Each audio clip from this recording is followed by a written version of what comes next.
السلام علیکم۔ جب بھی کوئی شخص آپ سے کسی بھی قسم کی ہیلپ یا مدد طلب کرتا ہے تو انکار سے پہلے یہ ضرور سوچئے کہ اس نے رب سے مدد مانگی، رب نے اس کو آپ کا پتہ بتایا۔ اس اینگل سے سوچ لینے کے بعد اب آپ میں انکار کی جرت ہے تو کر لیجئے۔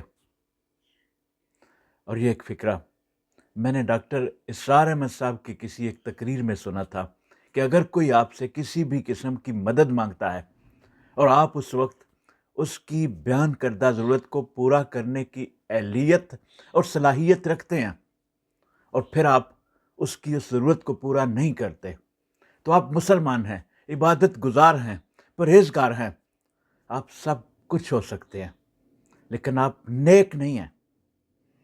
اور حقیقی مدد یہ ہے کہ جب آپ کو یہ یقین ہو کہ میری اس مدد کے بدلے یہ میری کوئی مدد نہیں کر سکتا، اے خدا فقط اپنی رضا کی خاطر ہمیں لوگوں کی مدد کرنے کی توفیق عطا فرما۔